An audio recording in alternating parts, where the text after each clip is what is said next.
Welcome to Digital Asset News. Take the top stories in crypto and break it down to bite-sized pieces. Today we're doing a little bit something different. Well, not really that much different because we've already talked about these things before in general. We're talking about price predictions. And I've got my friend all the way from Costa Rica, Jerry Hall, to come in here and help me explain, not just explain, but kind of take a look at my price predictions and for him to say, yeah, that sounds like it's right on, or that sounds like it's a little bit off. And so I always like to get different opinions because I don't like an echo chamber. And Jerry is one of those guys that will set me straight. So Jerry, how's it going? It's going really well. Thanks for having me on the show today, Rob. Anytime, man. So if you don't know, Jerry Hall's got his own show. It's a very smart show. And that's why I try to catch it and try to hang with him as he's talking. But smart guy, says a lot of smart things, has a lot of different guests on as far as cryptocurrency. And that's Jerry V. Hall, not Jerry Hall. Not Mick Jagger's wife. Not Mick Jagger's wife, Jerry V. Hall. And I think I put Jerry V. Hall's YouTube channel at the top of the description of this video. So everybody, thanks for coming in. I appreciate it. So let's see. So Jerry, what do you want to talk about? You want to talk about a little price action? Let's do that. And also let's wish everybody a wonderful holiday weekend in the United States. And for those of you that are outside of the United States, I hope that this Sunday is bringing you a respite from the last 5 weeks. You know, I just caught your premiere prior to this live stream, and that Alex Miskinski tweet storm. I love diving into analytics, right? And when he talks about forecasting another retraction in the market, not based on any kind of gut feelings that he has, but looking at something analytical, right? This is a metric. If you know that X amount of GBTC had a specific chronological lockup and that lockup is going to be removed, well, take a look at what was going on when those contracts were created, or that GBTC was purchased in January at an average price of $22,000. And they're going to roll off here in that's what it was, 22. Thanks, Jerry. Because I couldn't get that 22K. Okay. A week, right? About a week, these things start rolling off. Yeah. How much of that is going to get liquidated for profit? In the crypto space, us retail holders, 50% is nothing. We hold, come on, we're here for thousands of percent sometimes, right? But in traditional markets, to capture a 50% gain in 6 months it's remarkable. Oh, it's huge. And that's what it comes down to in the traditional market space, right? So we should expect that a lot of those purchases will get sold off for profit, because that is what they're in business for, right? A lot of hedge funds are not here for 20 years. They're here to get a return for their investors now on a quarter by quarter basis. It's the truth. It's the truthest. It's the truthest. So if you guys missed the live premiere, now we're doing a live stream. This is exactly what Jerry's talking about. And we talked about this today, and it was from Alex Miskinski. And I had brought this up because the grayscale lockup period is expiring. And what Alex Miskinski says is, he says, hey, we've got 2 capitulation selling events. One is the FOMO, one is a flash sale, and we're about to see a third wave. And he says we're about to get one more wave of selling, mostly from the FOMO of 20 billion with a B worth of grayscale Bitcoin trust from institutional trade. Hedge funds use leverage loans from Genesis Trading, others to buy Bitcoin in January, February. So 22,000, whatever else it is. And they're going to unload on us around July 17th, 18th, 19th, all the way to the 26th. So just expect a little bit of a pain point, like Jerry just talked about. But who cares? I'll tell you, I care. Why do you care, Jerry? Well, I'll tell you why. There's 2 factors here, and people don't talk about this. I don't understand why. One, let's say you were a new retail investor, right? And you came in and you started buying up in January, right? Your dollar cost averaging in, and you were even putting dollars into, let's say, Bitcoin when it was going up 58,000, 59, 60, 64, 63. The beauty of cryptocurrency that we do not see in the traditional markets, because they have what they call wash trading laws or rules don't apply in crypto, because crypto isn't a security, it's a property. So what I can do is, if I was one of these people who are buying up Bitcoin over the price that it is today, I can sell all of that Bitcoin, book a tax loss, and buy it right back. Yes, I will pay some trading fees, but the trading fees that I pay on a wash trade procedure are minuscule. They're nothing compared to being able to capture that tax loss. So that when I want to or have to do my taxes on my yield that I'm earning, or there's an asset I want to sell and capture a profit on it.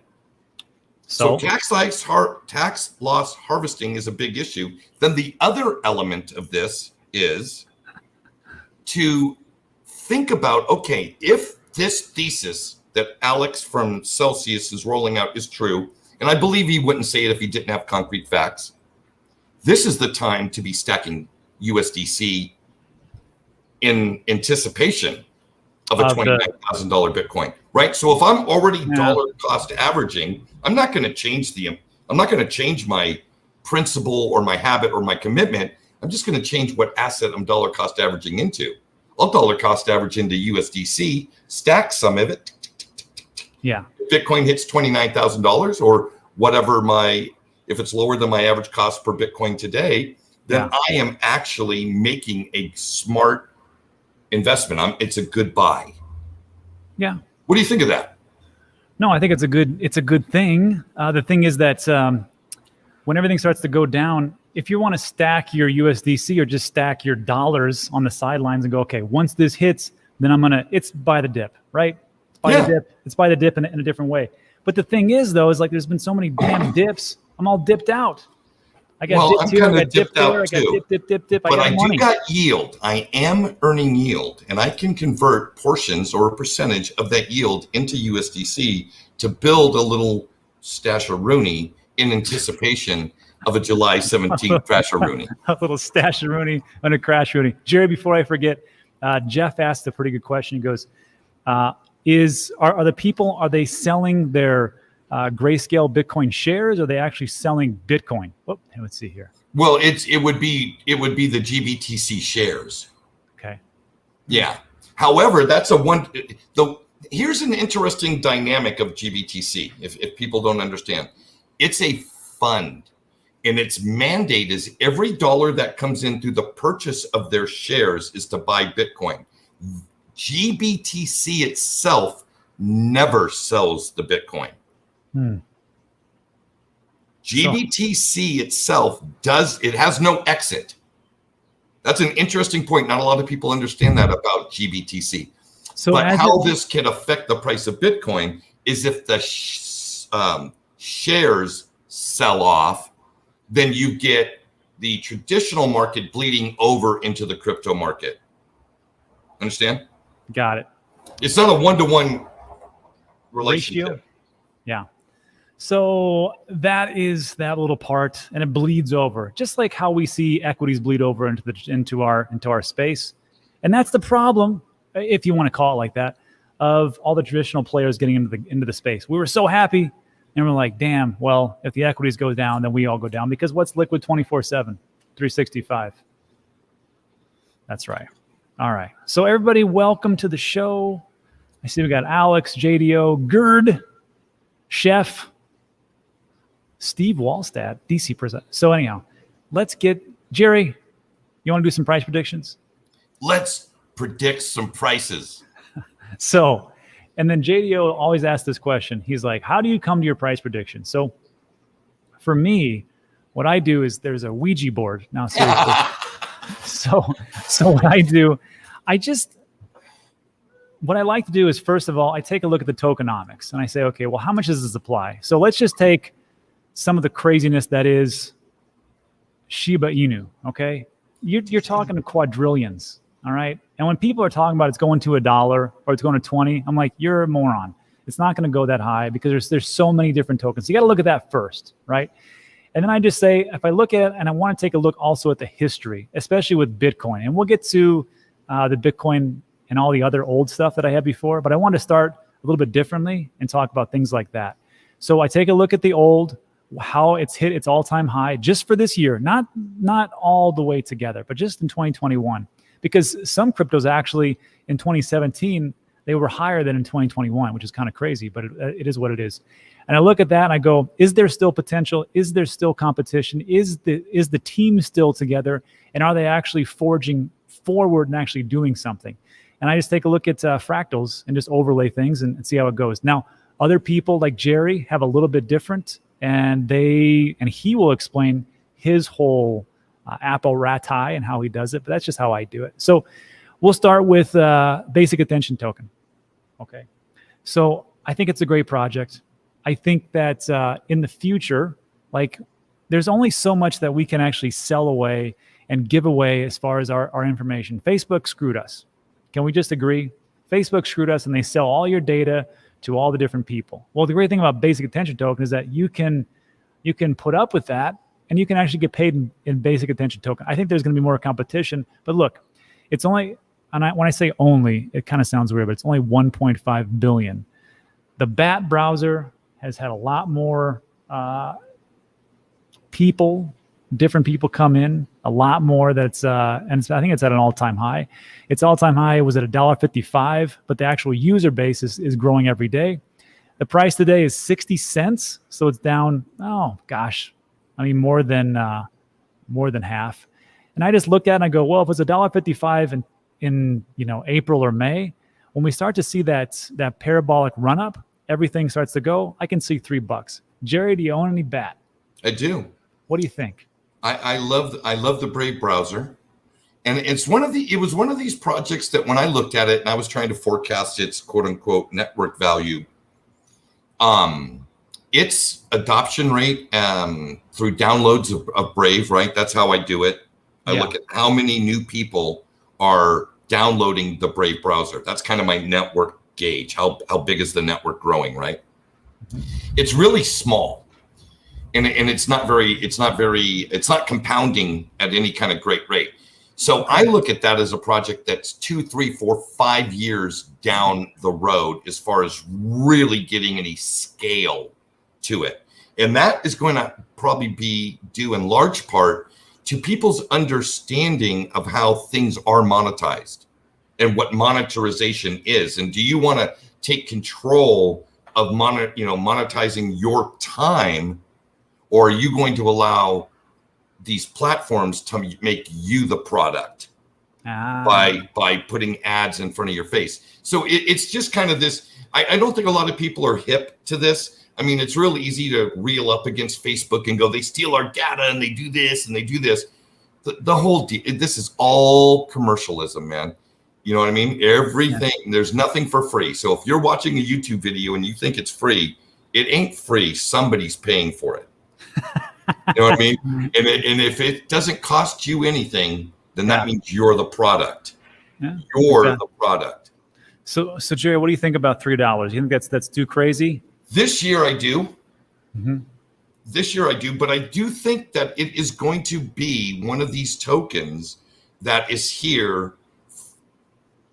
Whereas a lot of these tokens, and I'm not saying the specific ones that you have on your screen, but a lot of the tokens in the industry are going to melt away. Just like if you took a snapshot at the top 1,000 coins a year ago, there are a lot of those that are gone. And how about go back 4 years? Even more of those are gone. They're just not around. Or if they are, they're just dust, kind of sitting in a dustpan somewhere. So I think that's got a long, long journey ahead of it, but I think it's going to be wonderful. So download your Brave browser, collect your BAT tokens, and let it ride. Well, how about this? Do you think that the price of basic attention token could hit $1.55, its original all-time high of this year? Yes. From 60 cents to $1.55 by January 1st of 2021. It could. I wouldn't bet on that. Well, we're not betting. We're just investing, Jerry. That's nothing big. Yeah, okay. I guess those two things are not mutually exclusive. So we got that one. How about StormX? I'll be honest, I know nothing about StormX. We'll skip it. StormX is one of those. It's actually one of those things you'd actually use. Like you can download it right now. You can go to like, I want to say it's over 700 different sites.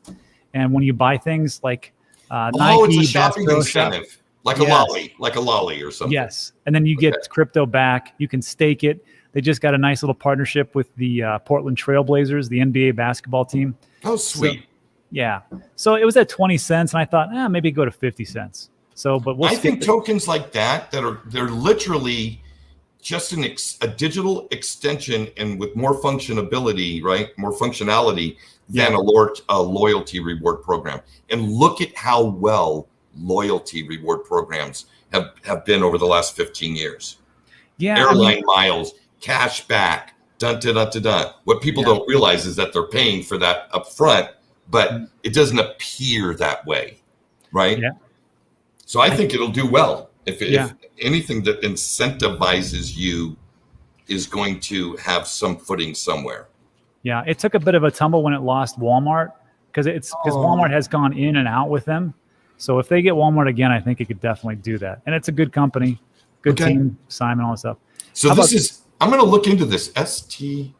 Yeah, StormX. Okay, keep going. I learned so much on your channel, Rob. Thank you. Well, I try. I learn a lot on your channel. T-Fuel. So Theta, and I've talked about this at length. Theta, I think, is big because we're talking about the caching of streaming services. They don't compete with YouTube. They're actually working in conjunction with YouTube. Google is one of their validator nodes, their enterprise ones. And Theta is the governance token. T-Fueled is it's like the currency of the blockchain. And it started out like pennies. It hit an all-time high of 67 cents. They just launched their mainnet 3.0. I just did a video yesterday, actually, talking about how you can stake your T-Fuel to get even more T-Fuel, which is just a, recirculating type of fund. You can also stake your Theta. So 67 cents, I thought, hey, it could probably go to $1 because it went from nothing to I know it's in the top 50 right now. And I think it's just growing and growing. Also in the fact that it's got a lot of different big partnerships as far as with NFTs. So do you own any, Jerry? I own some Theta, but I'll tell you, it's such a small portion of my portfolio.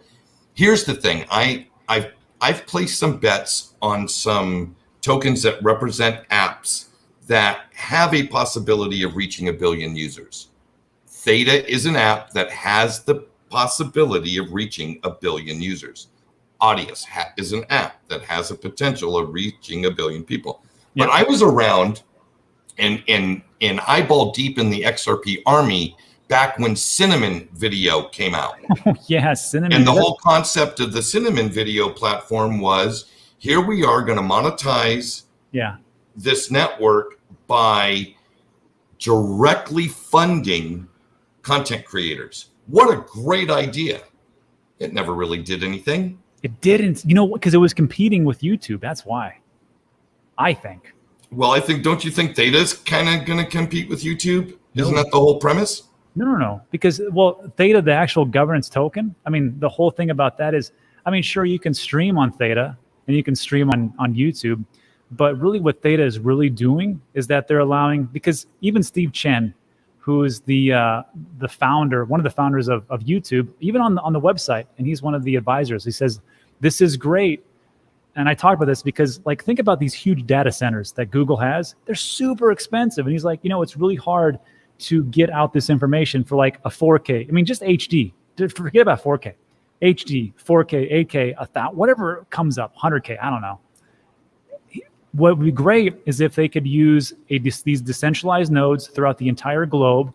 They could cache these different types of streams into people's computers, and then they could pull them off throughout the whole area, and they could just pay a little bit of T-Fuel instead of having to. So basically an adjunct and a circumvent cloud storage for capacity. Yes. Okay. Exactly. Well, I do own some Theta, and I'm not at all unhappy with it. But hey, Jerry, you got to check out my video, How to Stake Theta. You're going to love it. I'm going to have to do that. I just dropped it yesterday. You're going to love it. Because I'm into yield. Yield is good. Yeah, Jerry's a genius at getting yield. That's why I like his channel. Okay, so T-Fuel, you think you hit $1? Not really. There's a lot of users. It's coming up. Yeah, but I don't see, well, NFTs? I would have to understand the manufacturing of T-Fuel component relative to its the demand for it on the network to start to get a ratio and understand. And I'm not that deep into the weeds with the T-Fuel. My buddy Nick Black is really into that. He understands that whole Theta ecosystem far better than I do. Gotcha. All right, we'll skip it. How about, do you own any Avalanche? I do. Okay, talk to us about this one. This is one of those ones that has like a superstar team, and they really haven't broken out. I mean, they're in the top 100, right? And there's 4 or 5 of these layer 1 protocols or smart contract protocols that are exactly in the same boat as Avalanche. Yes. And that's one thing that concerns me, because there's so much competition. But maybe I think there's a lot of room for everybody. So looking at the supply, you're looking at a circulating supply of 172, max supply of 377 million, not billion, million. Right. The all-time high hit $52, which I was like, that's pretty good.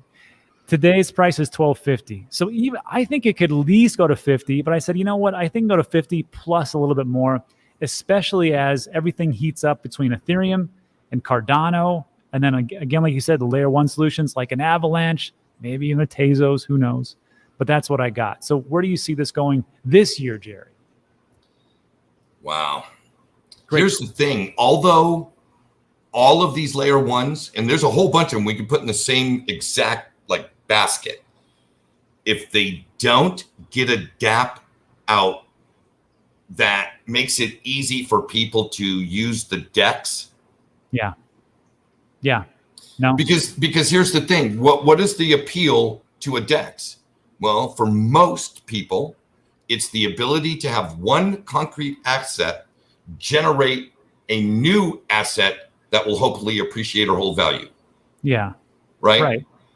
I.e. create, and that's where yield comes from in these mechanisms. Well, if you don't get that part of the market, you're still years away from other dApps being built on it that are not quote unquote yield or liquidity mechanisms. Sure. So that's the only way to get something spun up quickly is DEXing. And I'm not at all convinced that Avalanche or there's like I said, 5 or 6 other of these smart contract protocols that are all trying to do the same thing, but I'm not sure that they've got that worked out. And what have we learned from that whole new brave world of DeFi? That if you don't have it done correctly, you're at high risk for a rug pull, and rug pulls suck. And I'm too attached to my monetary units to easily just throw money at stuff. You know what I mean? Let's hope that I get my 32%. I got to get, you know, we should ask that question is Mark Cuban. Maybe he knows how it feels for the rug pull. So anyhow, I think Avalanche. So I'm going to have one of their, I think it's the COO on the channel pretty soon. And we're going to talk about what they're doing as far as their DEX, the staking, how the whole thing works. And from what I understand, it's going to happen, and it's going to be pretty big. And it's crazy to me, like all these things are happening at the same time. Do you feel it? Like July, we're going to see EIP 1559 come about with Ethereum. And then in August, we're going to see the smart contracts kind of get rolled out with Cardano. And then, of course, after July, we're going to see these Grayscale Bitcoin shares go. Well, don't forget about all the parachains goodies coming with Polkadot. For Polkadot, exactly, another one that's going to be huge. That's why I think like July is just here so people can accumulate if they're smart enough to do it. Not smart enough. This is just investment opinion, not investment advice. Don't listen to me. I'm a moron. Ask my wife. So like when you do these things, just do your own research and take a look at what you really think could get into it. Look at the people behind it and see if it's a good project. Okay. Avalanche, we'll just put it on the shelf because, You like, I get what you're saying. Because if you guys think I'm conservative, look at Jerry. Jerry's like, I don't know enough. I'm not going to say. I'm way more conservative than you, but I do own Avalanche, and I stake it within the Avalanche wallet on the Avalanche mainnet. We got to do a video about that. Yeah, I mean. Okay, so Silo, I doubt you have any of this. No, I don't.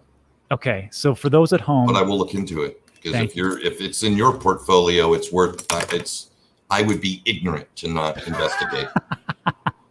Jerry, this is the thing. Silo, you know we talk about utility. This is a working app right now. I have it on my phone. It is the combination of WhatsApp, but with true crypto encoding to when you send messages and even video files. True. So it does that. On top of that, it's like Venmo. I don't know what you have in Costa Rica, but you can send your cryptocurrencies, and they have like over 200 different types you can send through the app. And it's also like Filecoin, where you can store all your different data and documents in a decentralized manner. And does it incentivize me to use it? How so? You can stake it. Oh, okay. Through the app. You can own Silo and stake it in the app? Right. So, did you just say yield? So there's that. And so take a look at it. I will. And it's been around since 2016, 2017. I always forget. So a sixth of a cent price today, right, with a market with a total supply of 10 billion and a 2.8 billion circulating supply. My only question when I see those kind of disparities, right? Because that's a 70% disparity between total supply and circulating supply. When I see disparities that large, the question I ask myself is, where is it? Where is that 70 billion tokens at? Are they held by the partners and the founders and because the last thing in the world I want to do is invest in a project just to make a founder rich. No, you laugh, but I'm serious. You would love my token called Tomato Coin. It's 100% owned by me. And if you just send me 10 Ethereum, we can work something out. Do you know who owns that 70 billion? So tokenomics. So look, there was a video I did. Let me see if it's here. Boy, you're a busy guy. I told you. So I did a video on that. Okay. Silo is a decentralized WhatsApp Filecoin and blah, blah, blah.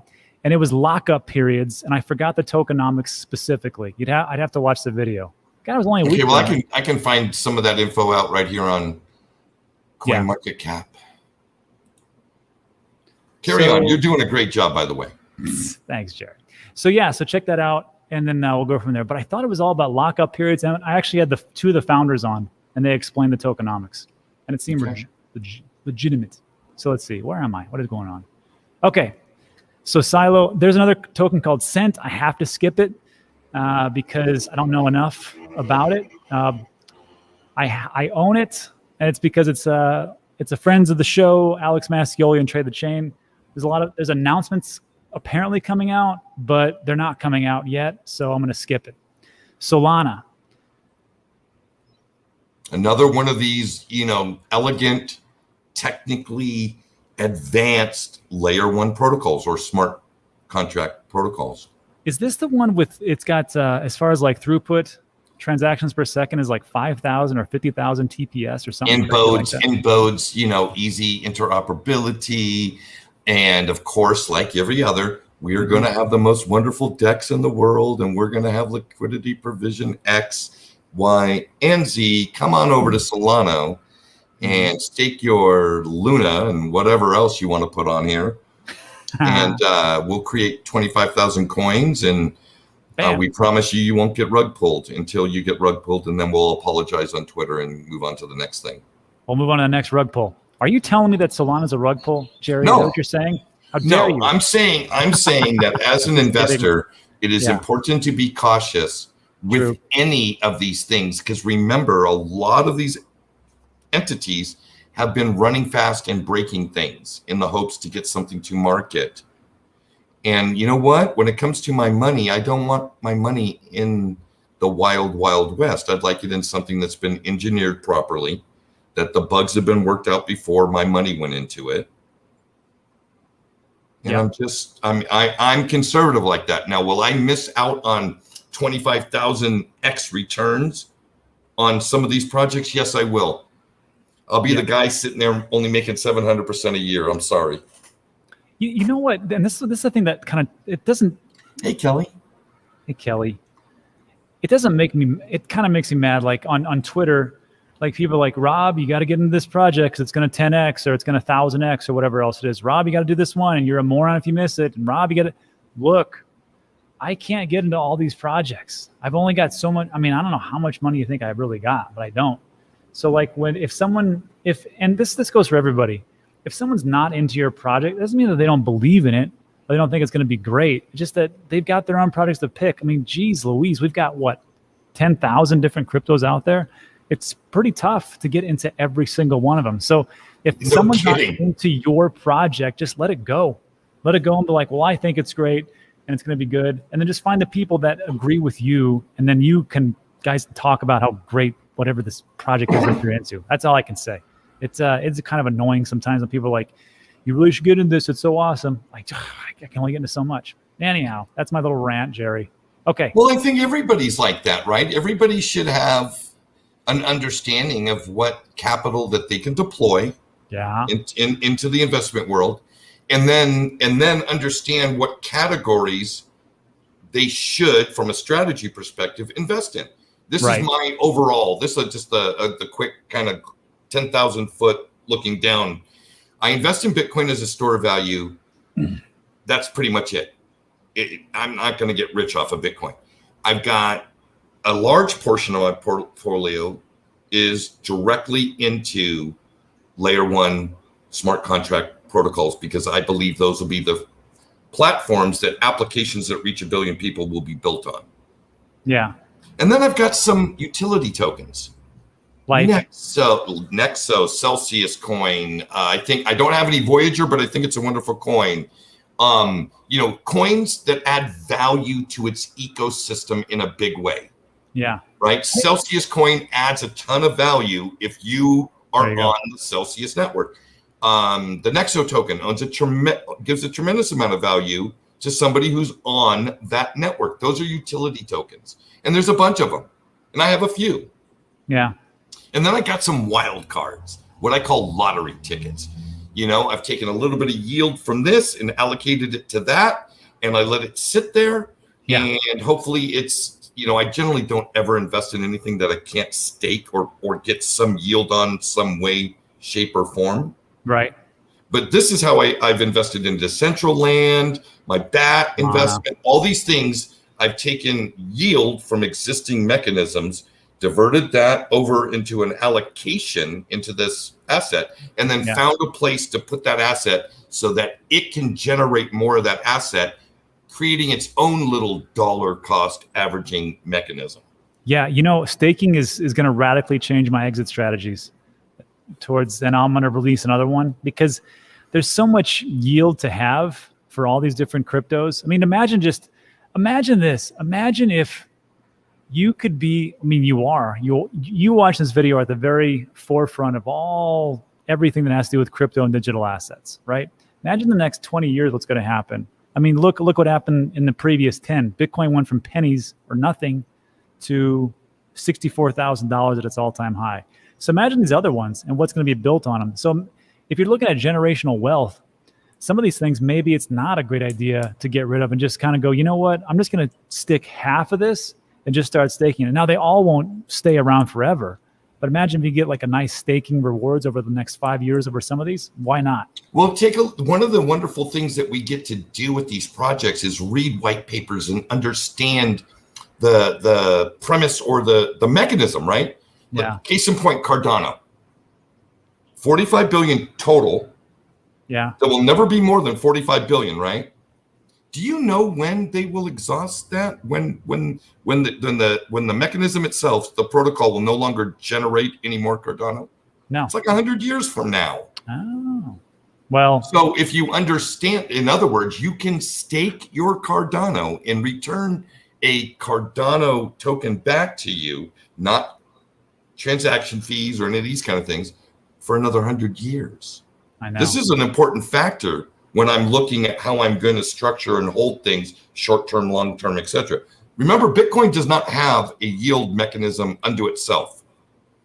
It doesn't. Bitcoin has no yield generation mechanism in the protocol. These are all third parties that have come in, and it's because there's a market. The market has created the need for a company to create a platform to make that available. Like Celsius, Nexo, blah, blah, blah. Etc., Blackfly, Abra, blobbity, bloobity, blobbity, blue. And as that market gets more and more competitive, it'll be interesting to see how far out the edge they go. So you're talking about like yields, like 10, 20%, something crazy? Well, I don't know. It depends. I don't know if that's crazy. Yeah, the market will dictate. Celsius has got this great thing I love. They change their rates every week based off of their market.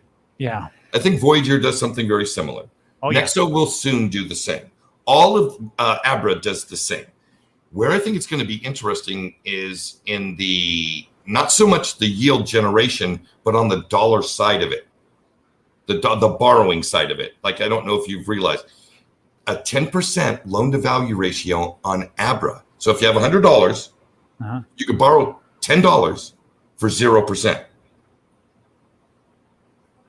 Zero. Not bad. Not bad. This many.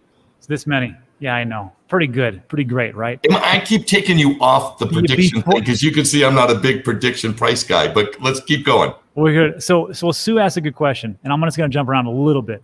How do you fellas feel about Bitcoin Cash? Jerry, do you own any Bitcoin Cash? No, and I'll tell you why. Bitcoin Cash, Litecoin, Bitcoin Satoshi Vision, Bitcoin Diamond, Bitcoin Platinum, Bitcoin Tomato. Every one of those proof of work protocols has one thing and one thing only. It is an excellent accounting system. Okay. But without a market, there's no what value does it really bring? Bitcoin has clearly crushed all of its competition in the proof of work category. So why would I invest? It's like, Rob, you got to make an investment in the soft drink industry. Okay, you have to make an investment in the soft drink industry. You get to choose Coca-Cola, the king, right? The next competitor, Pepsi, and like number 30 down on the list is Kirkland Fanta. Brand, or Fanta, whatever.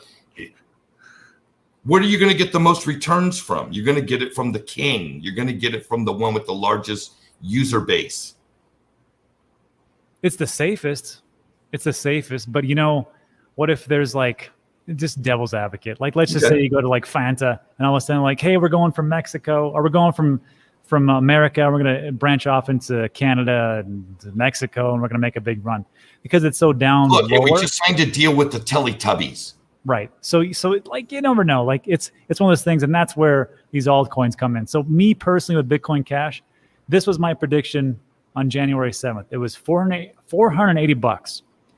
I thought on that day it would go to $8,000 at the end of the year. And I was pretty certain. Its all-time high hit $1,500. And then today it's around $500. And I've drastically reduced that to only 5,000 because the big thing about Bitcoin Cash is cheap transactions and super fast. But when I see that documentary by Vice about Bitcoin, regular Bitcoin using the Lightning Network with Jack Mahler's strike, and how people are actually using it, and it's super quick, I'm like, that doesn't look good for Bitcoin. Exactly. So what would be the addressable market for all of those proof of stake coins that are not Bitcoin? It's like Bitcoin, but cheaper. So yes, it will get some appeal from a brand new, uneducated investor in this space who says, my mind thinks one unit, one coin is one coin. I don't think about the divisibility of the coin. The fractions. So I can buy a Bitcoin for 35 grand, or I can buy a Bitcoin Cash for 500. I'll buy the Bitcoin Cash. Well, but those particular investors tend to get educated pretty quickly. So I think a large part of its quote unquote appeal or market is going to be educated out of the token. Jerry, I don't know, man. I don't know. Have you been on TikTok lately? Oh, you mean that is there not so much education going on anymore? Not high on the list of priorities? Yeah, I'm just gonna tell you, there's some meme coins that are like, they're going to $100 next week. You got to get in. I'm like, you guys are morons. But whatever. So no, I think some people do get educated, and it's like my friend CJ from Rock Rebellion. He always quotes some of the older investors, and he says, "Buy first, research later. It'll make you research really fast." I was like, man, that's a good point. All right, so that's that part. So Solana, do you got a price prediction for Solana? Where do you think it's going? Let's just say that. I'll tell you what. I'll let you go through and do yours. My price predictions are that we're going to have another uptick in the market before the end of the year, and it wouldn't be out of the question for any of these coins to hit previous all-time highs. Oh, of course. See, that's super conservative. Okay. So how about this? You talk about layer 2 solutions. Do you have Polygon? Mm-hmm. Of course, because it makes Ethereum better. Yeah. What do you think? Because I own Ethereum. That's why I only own Polygon, because I own Ethereum. So I got it. Like even if Ethereum fixes a lot of things with their ETH 2.0, which I don't know when that's going to actually happen, but you'll still need a layer 2 solution, I think, because there's going to be so many people using Ethereum. That's how it is. So I thought, okay, 6.3 billion is the circulating 10 billion max. $2.40 was the all-time high. It went to half. So I thought, I think it can hit that and maybe go to 4. Mm-hmm. That's my low case, all the way up to 8. And it really depends on the people that get behind it. Because if you got a Mark Cuban, as long as he doesn't get rug pulled again and people just are like, this guy's a moron. And you also need a dApp. With a layer 2, you need a dApp that creates a user experience that garners more user adoption. Yeah. Right. Without that, you don't have anything, really. You have Mark Cuban buying some. You have you and me talking about it because we can see the potential, but there is no, if there's no there, what's the point? What's the point? Okay. So we got that one. Polygon. Swissborg. I don't think you own any Swissborg. Swissborg is kind of like, well, Swissborg it's a brokerage, kind of like Voyager. It goes to different exchanges, but they are in the EU, and Voyager, of course, is only America. So it was a billion supply. Its all-time high was $1.50. Today's price is 63 cents. I thought I could hit that plus more because I think they're doing some expansions, a lot of different partnerships. So I said 4. So Swissborg is the coin. Would be the direct relationship to the Cell token to Celsius. Pretty much. And then it's got a huge upside. Because as this market grows, more and more people, I mean, we love yield, and you can't get it in the real world anymore, really. Yeah. Really. So that has huge upside to it. I'll take it. If it really creates value for its users. If. So let's go through these real quick. Iota, this is a crapshoot because it's way ahead of its time. It's a blockchain, but it's not. It's the DAG, the acrylic graph, something like that.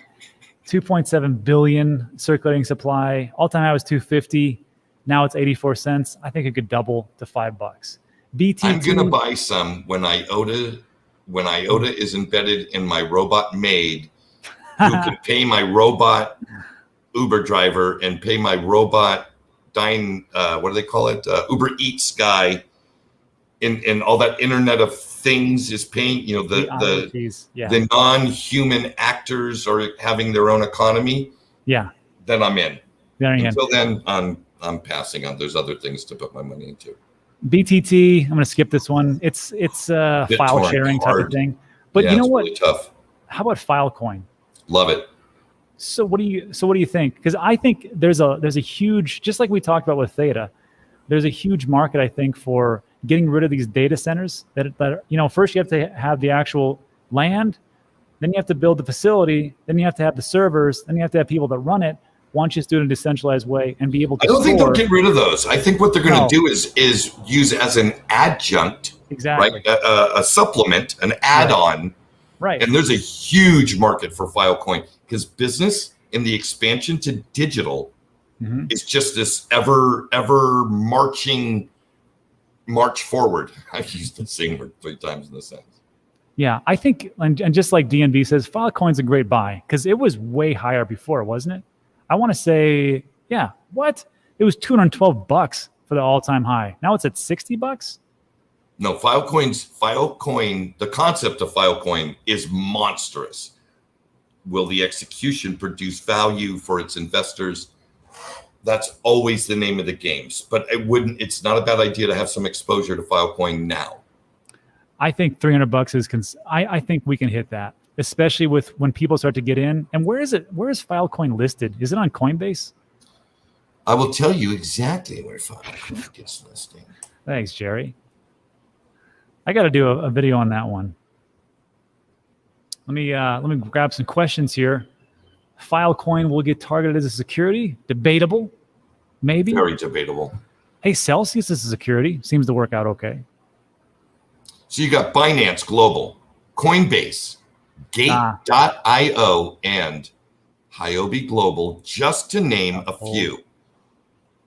You got Kraken, KuCoin. Did I mention Gemini?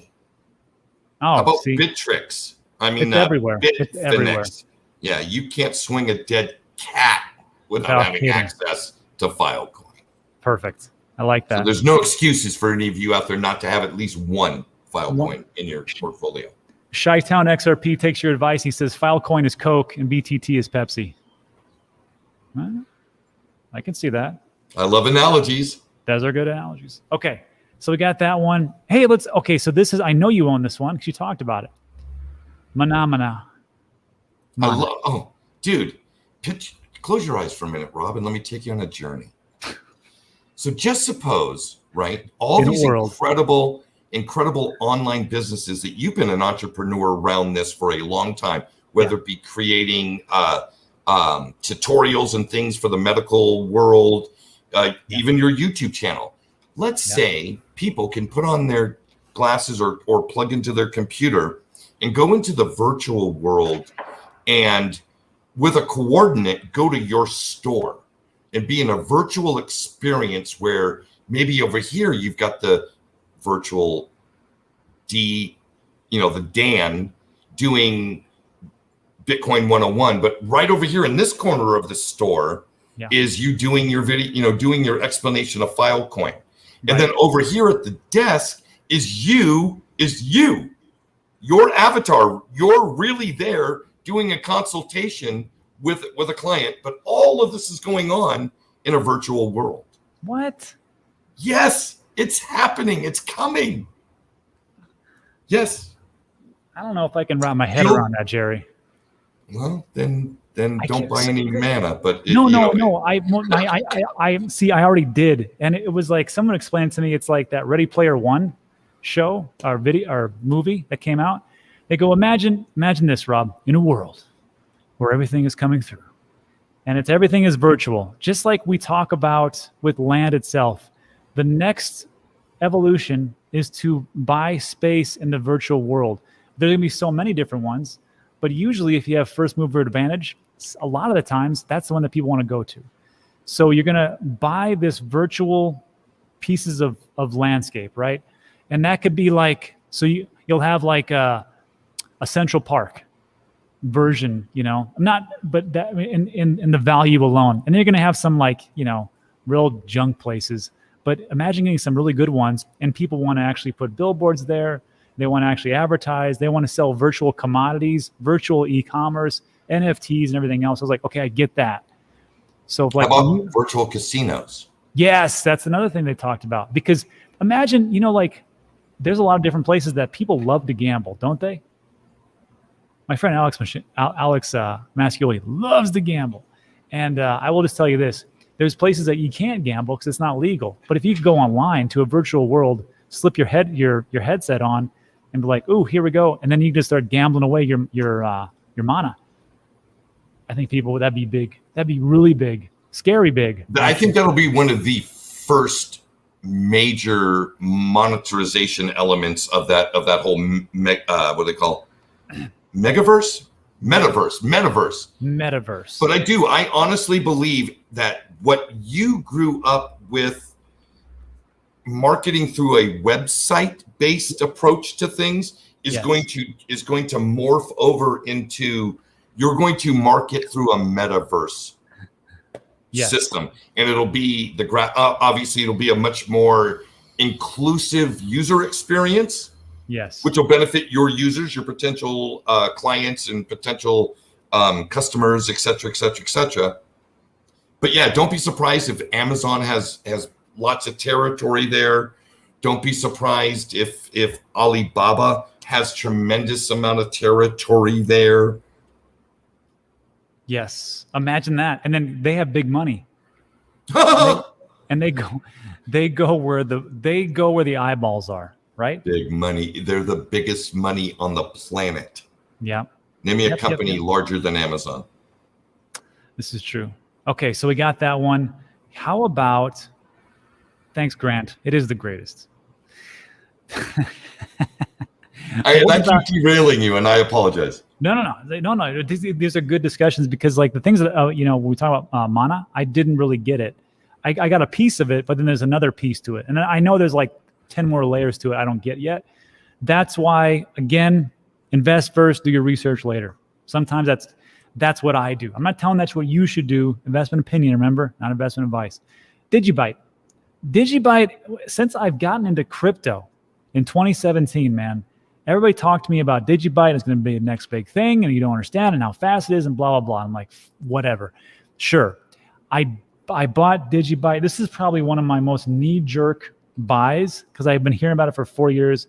I'm like, no. I bought a little bit during that huge 50% dump during the when the car salesman was doing all those stupid tweets, and it went down, and I was like, all right, I'll get some Digibyte. So I had to put it on because this is the things that I own. So anyhow, 14 billion, that's a lot. Circulating supply, 21 billion max. All-time high was 16 cents.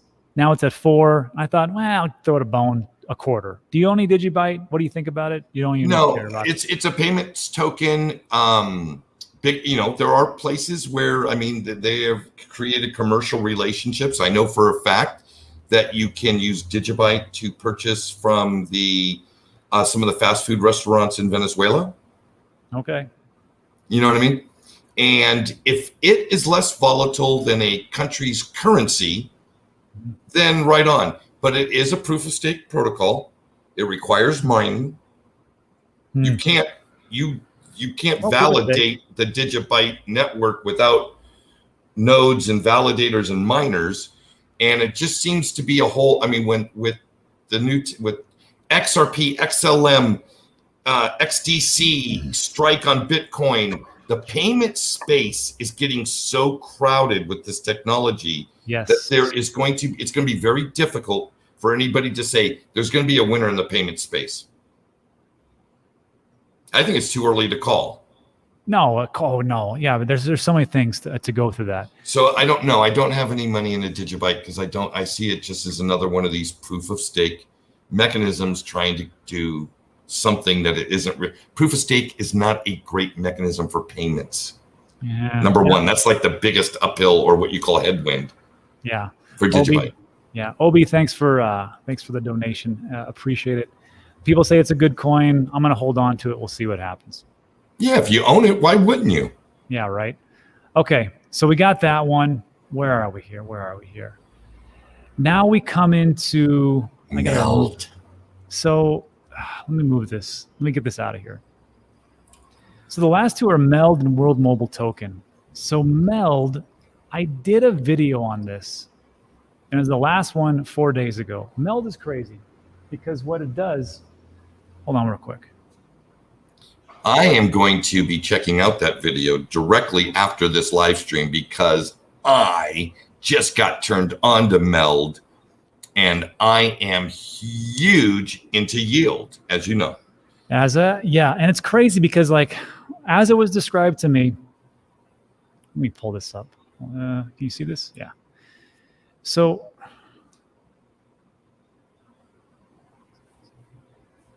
All right. So yeah, we go through what it is, how it all works, and basically in a nutshell, this is how it's working. It goes like this.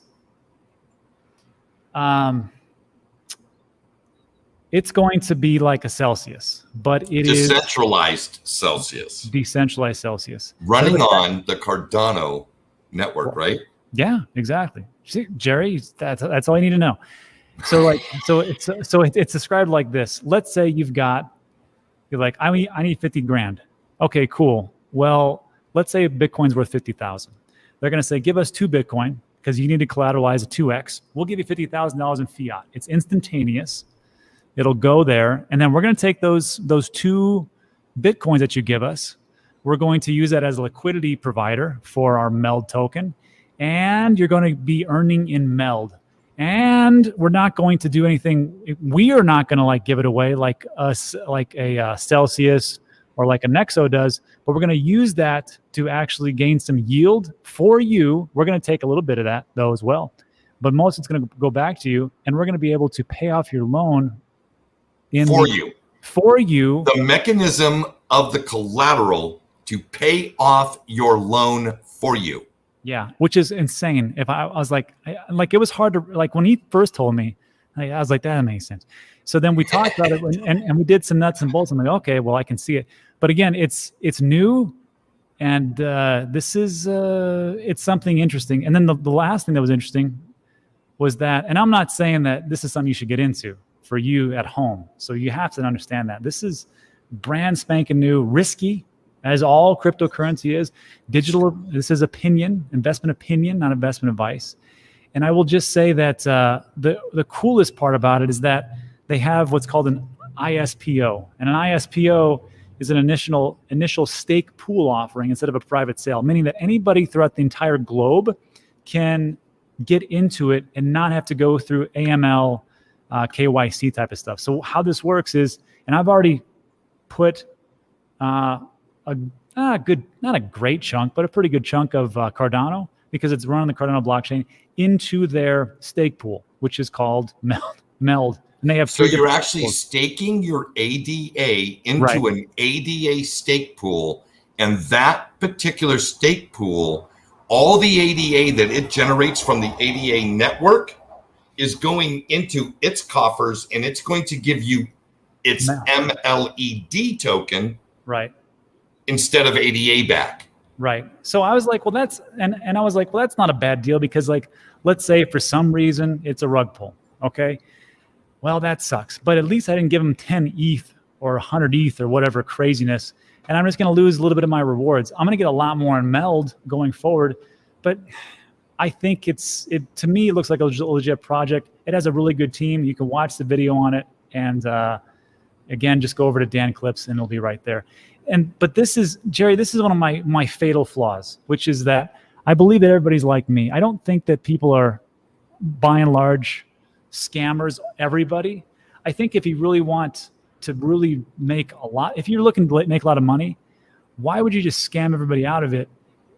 Why wouldn't you just build a really great product, work on that product real hard, give it to people, give it to your customers, and then have this type of platform for years and years and years to come?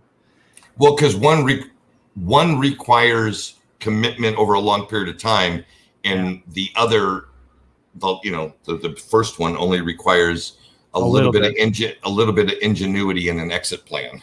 Yeah.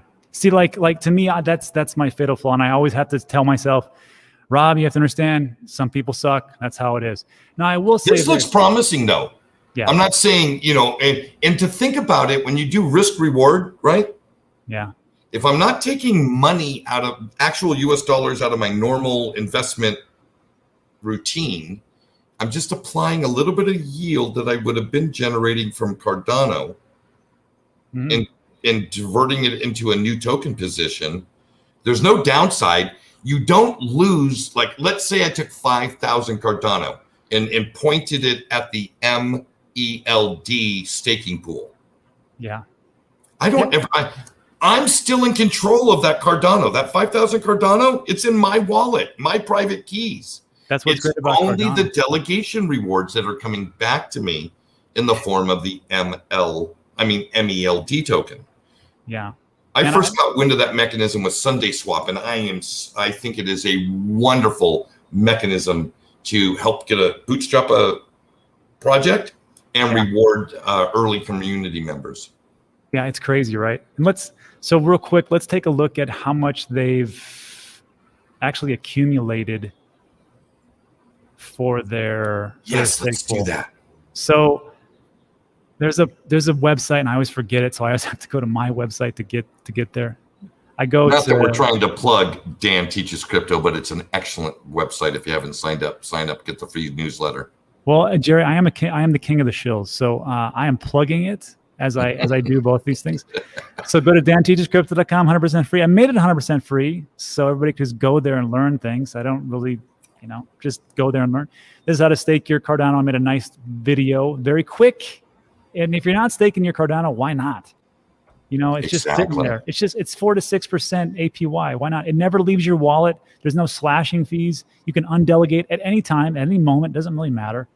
Anyhow, and when you go here, you can see how we compare. But there's one thing. This website here. Like here's we have 2 pools. So this is the News 2, I think. We've got 28 million, blah, blah, blah. Let's take a look at Meld. So saturation point is 63 million, just so you know. Jeez Louise, they've already got 4. Holy smokes. So Meld 1 has, oh my God. You think somebody's heard of it already? It's almost saturated. So and what they did is they made Meld 1, it's totally like if you put in 10,000 ADA, they're going to keep your ADA for the rewards, but they're going to give you the Meld token at, really reduced price of what it really would sell for whenever it launches. So that's that part. But they've done another one where it's 50-50, where you can put in your ADA and they'll give you 50% of your ADA rewards from whatever you stake plus 50% of Meld, which is pretty, I think it's Meld 2. Just go to their website. And their website's pretty simple. It's meld.com. They're at 12% saturation. That's pretty good. What about Meld 3? God dang, 42 million. That's crazy. What about Meld 4? 25,000. Okay. So good for 3. It's brand new. Whew, that's going to be a project. All right. So that's what's going on, Jerry. So I think it's got a 4 billion market cap.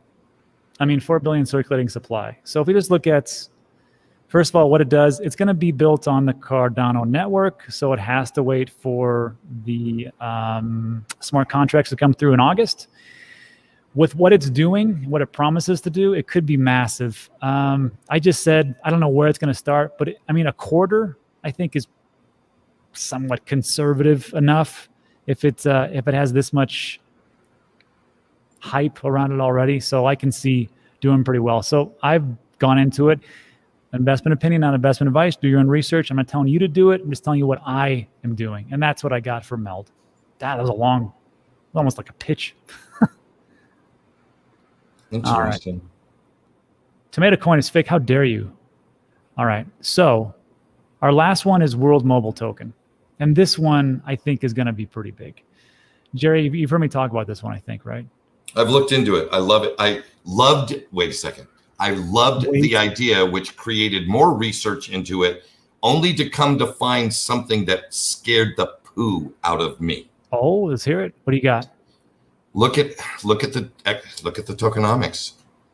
Look how much the owners, the founders, the partners, and the seed round investors get. 70% of the tokens. Let's see.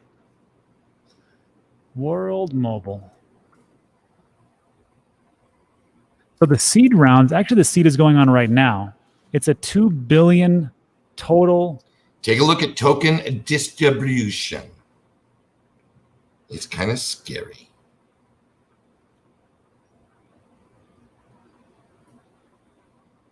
Token. I think you're going to need to... There you go.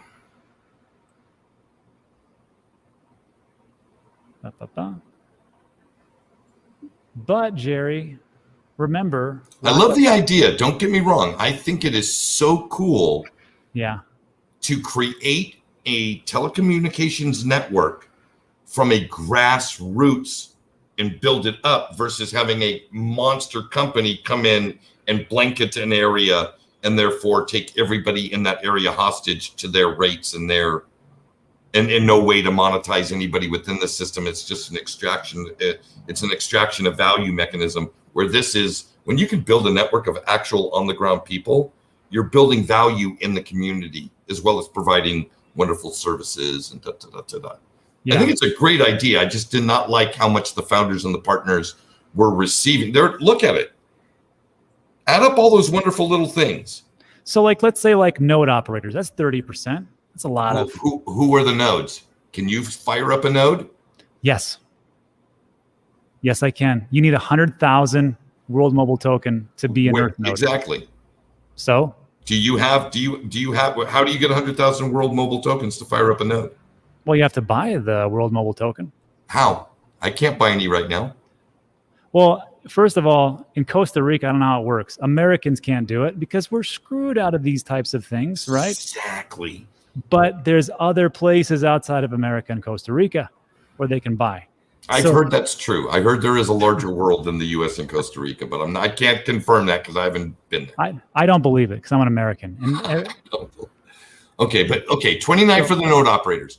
Okay. Almost 20% just for the founders. Then look at the partnerships, right? Yeah. Add all those things. I was counting nodes in that when I said 70%, because right now the people who are the nodes are all these guys. They're all these partners and co-founders are the ones getting the nodes. They're the node people. Well, so they don't have nodes up yet, Jerry. They don't have nodes up. That's the thing. They will be the ones. Trust me. They will, and I'm going to tell you why they're not going to be the ones. Okay. There's just like XRP has their own nodes, right? Just like Binance has their own nodes. They will be part of the nodes, of course, but it won't be the whole thing. So right now, this token generation event is going on. It actually started on today at like 1 a.m. or something crazy like that. And how it worked, there was like week 0 through week 5. And they were going to they're going to sell 200 million. That was in the private sale, 200 million, right? So 200 million for week 0 through 5. And the very first week 0, which is July 4th, let me do some quick math. 7 plus 4. That's, So July 11th. Carry the 1. July 11th. They're only going to give out 25% of that 200 million. So again, quick math. 50 million. 50. Yeah. Yes, 50 million. So we got 50 million in the very first week. However, you can only buy up to $2,000 worth of World Mobile Token, which is sold at 20 cents per buyer. And they can only get 50 million. Now, so that starts there, which I thought was a pretty good deal. On the second week, it does get a little wonky, where they say you can go up to 100,000, and then it's another certain percentage of that total token of the remaining 150 million. Then for the next week, another 100,000, which is week 0, 1, 2, 2, 3, 4, 5. I doubt very much they're going to get into that week 2 because there's so much, from what I understand, excitement around everything else. So we're like, okay, so if we have that, there are going to be some people that are going to snatch these up. I can't do squat because I'm, first of all, I'm an advisor to these guys, just so everybody knows. Public disclosure, I'm an advisor. So I try to set them up with the different types of things that would help them get the message out. So I talk about it. I reach out to people and I say, you should have them on your show and blah, blah, blah. However, were you part of the decision to make Jessica Walker their public face on YouTube? Who's Jessica Walker? She's the blonde with the Australian accent who interviews and does all the World Mobile Token marketing stuff on YouTube. Well, I'm not a really good advisor because I don't know who she is. She sounds great. Real pretty girl. Well, there we go. That's why I'm not doing it. So it goes from there. But I will say this, and this was what we did an interview yesterday. Yeah, yesterday with Cedric, and he's part of the community advisor. And he said that, remember, there's a lockup period of 20 years. for all these different tokens, for the co-founders, for the partnerships and everything else. So I was like, well, okay, we'll go with that. I didn't read that anywhere. Where is that part? It's right there. Yeah, where I got my big fat thingy here. The rest will be released over 20 years. Yeah, that doesn't say. Okay. Well, you're right. It doesn't exactly say how much. You got a point. So we'll do a little deeper dive into it, but it looks promising. And then where's the thing? I always like this video. They go into Tanzania, or as I originally called it, Tanzania, until somebody corrected me. They go into Tanzania and they put up these solar panels and these nodes, these mesh nodes. They create telecommunications. They create internet service for these villages because the mobile service providers that are going in there, it's too expensive for them to do. And then the blockchain part, which is World Mobile Token, that's going to give them the digital ID built on the Cardano Foundation. It's also going to be able to give them to financial services, also going to be able to give them into hopefully healthcare services, and also, just spending things and all those things. So I thought it was an interesting thing, and they've already done it, and they've already spread out into Nigeria and a couple more different villages. So we'll see. This is one of those. It's a wonderful concept. It is a wonderful concept, and it's the kind of concept that feeds and adds value to everything we're doing. Right. Yeah. The digital expansion and the exchange of value digitally is the future. So everything that we can do to get people who didn't have access to that system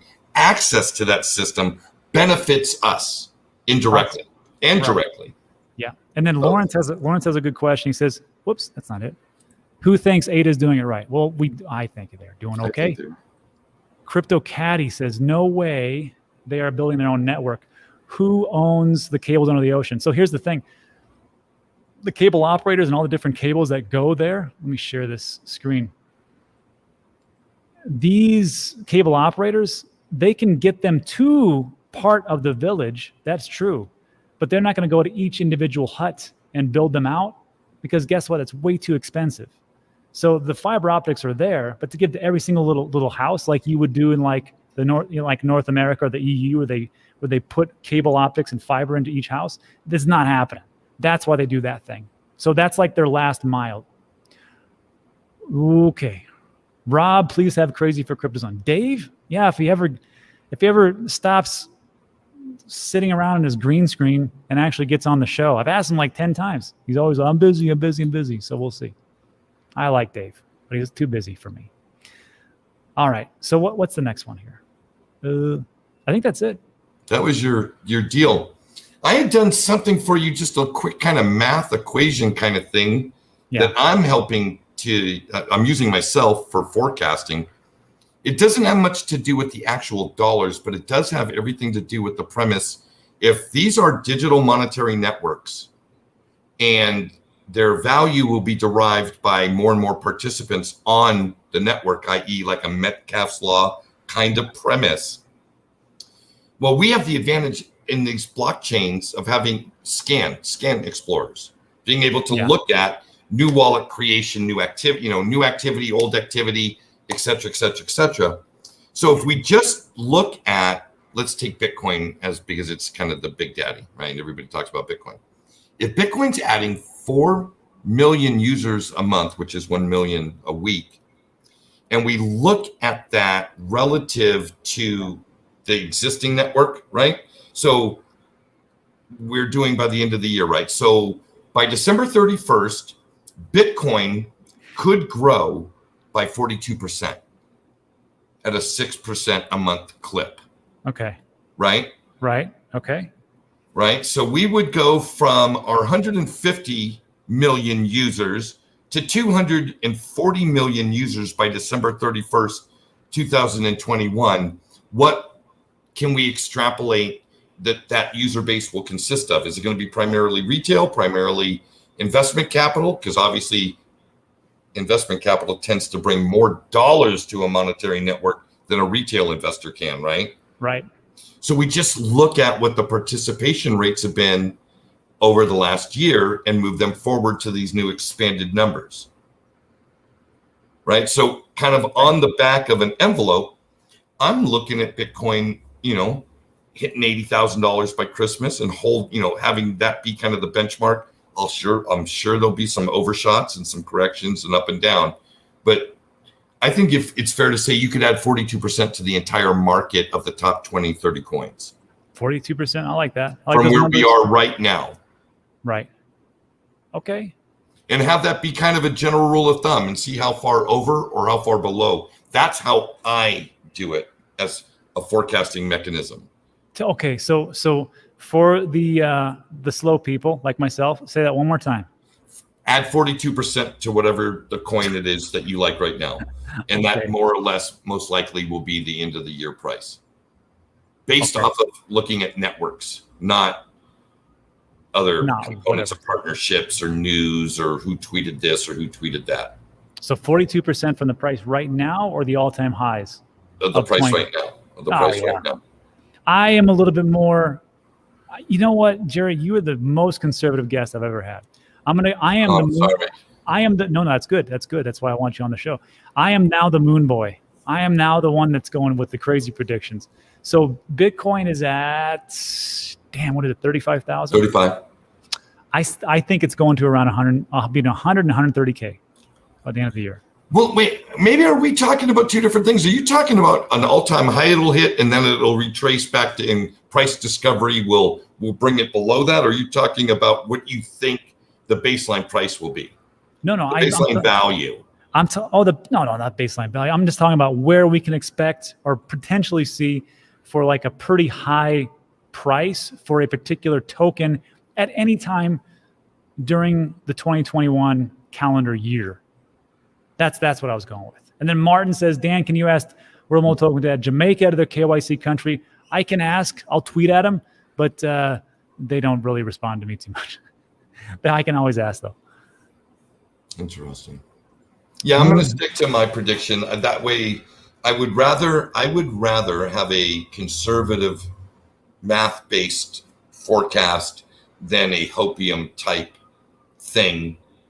Because if the hopium thing comes true, right on. I'm still happy because I'm the one holding the assets, right? And if it doesn't, then I'm not let down. So okay, Jerry, here we go. You ready for this? I'm ready, baby. Hit me. Are you ready?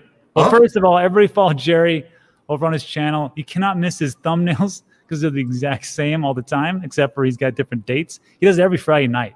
So usually what I do is I have a couple beers and I watch Jerry. But then this Jerry, the last one I have here. So just so everybody knows, here's my price predictions for my mainstay coins, which is what I had for a long time. Bitcoin 130, 150K. Ethereum, I think is going 8 to 10K. Chainlink 75 to 100. Cardano 5 to 7. Theta 30. Celsius 20 to 30 bucks. Stellar 2. Polkadot 75 to 100. Tezos 10. And I don't know even why I said 10. I think that's not even a smart one for me. VeChain 40 cents. EOS 15. Uniswap, I do think 60. Voyager, I still think it's going to 30. Aave 1500. Bitcoin Cash 5K because of what we talked about. And XRP, if they can win or at least settle with the SEC, I see between $5 and $8. Do you think that is good or is that too high, Jerry? I don't know. I love XRP. Spent my first 2.5 years in this space as a card-carrying member of the XRP army.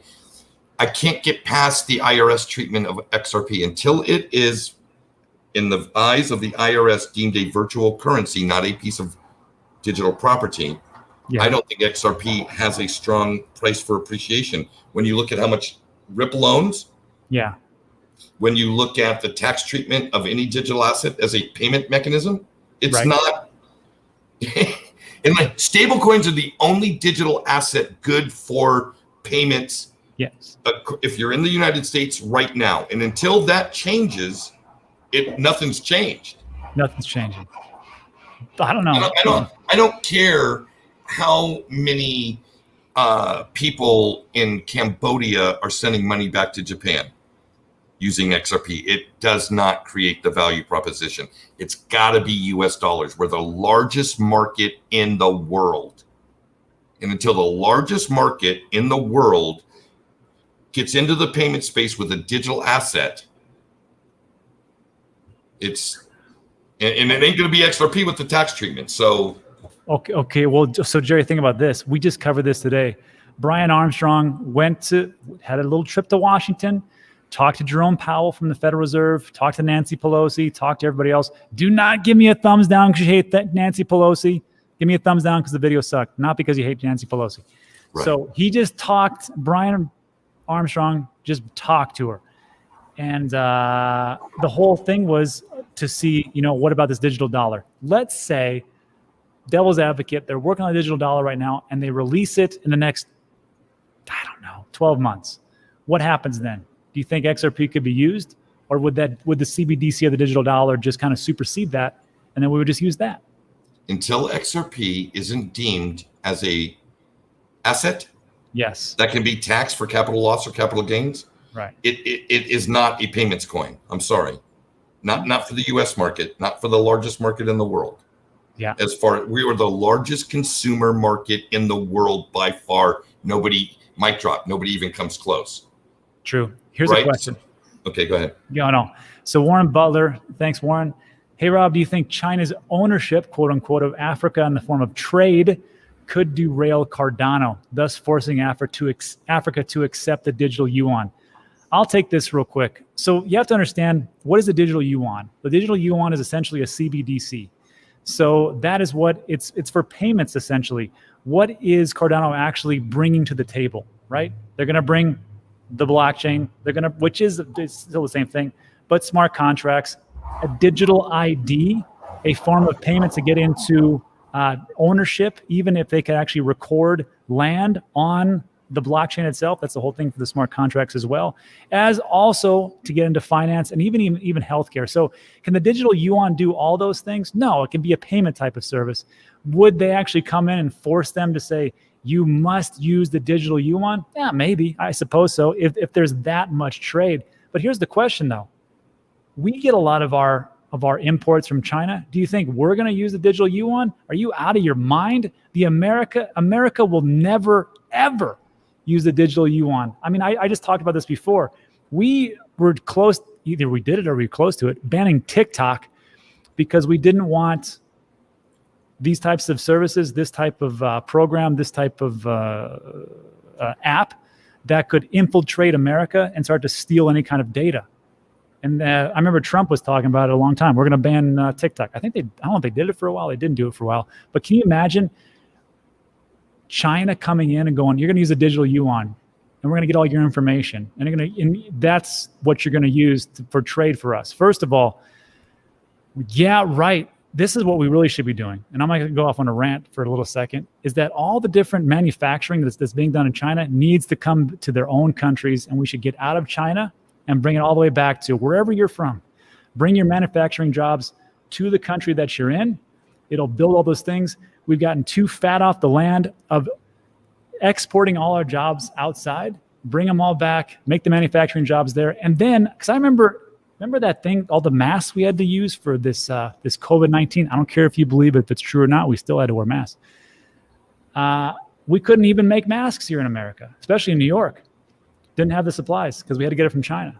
That is a national security problem. I think they should bring everything back. So no, I do not think we're going to be using the digital yuan. If Africa uses it, that's another story.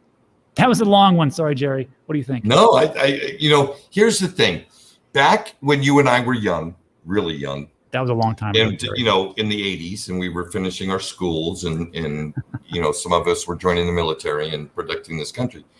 The powers that be started to leverage what they call labor arbitrage, take advantage of the price of labor somewhere else, right? So manufacturing jobs just started leaving the U.S. because they didn't have to keep up with wage like they do here in the States, right? Yeah.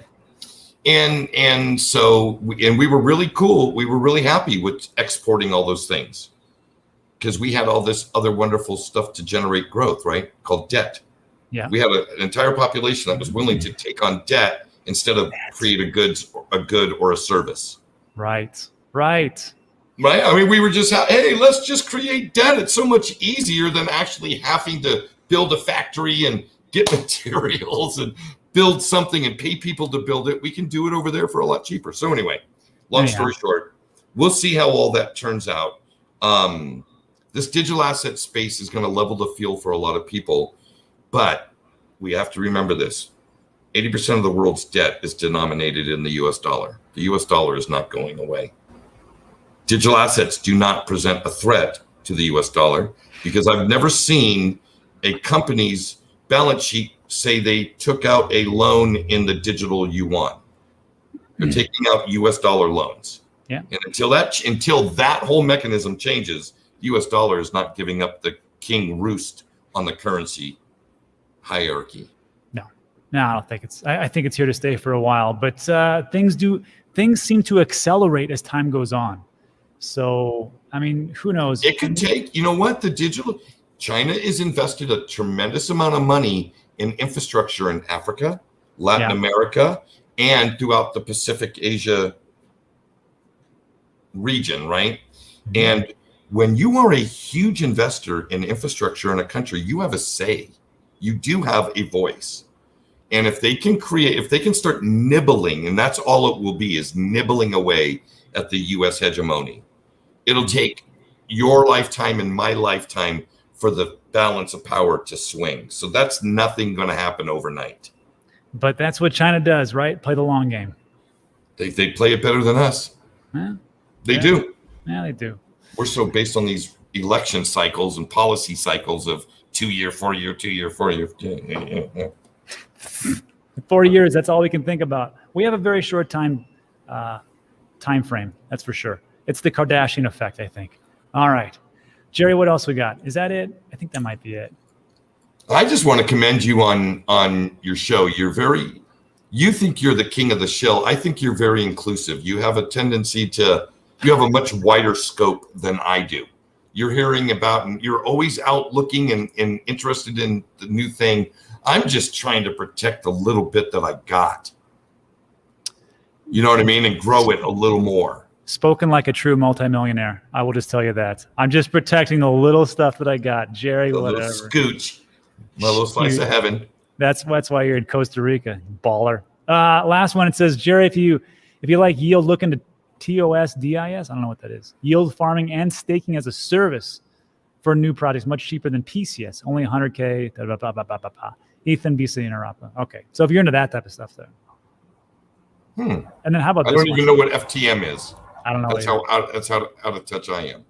So George says, is there a possibility of making money with CBDCs like digital yuan? Sure. How do you do it? You become a market maker for whatever trading partner is trading with the digital yuan, and it's an FX play.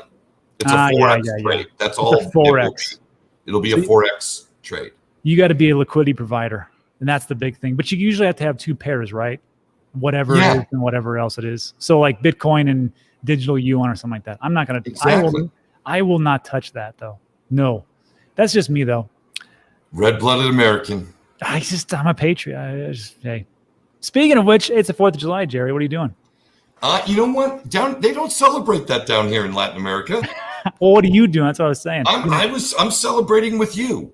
Thanks. You know, I've been daydreaming on this property. I'm going to build down here. So I'm looking at property and I have criteria. It's got to have a river. I got to be able to generate electricity from water. I have to have a view. You know, I want to be within 30 minutes of the city I live in so that I can have access to all the great stuff here. So I've been, going out and looking at various properties and things, and kind of I'm watching construction channels on YouTube now.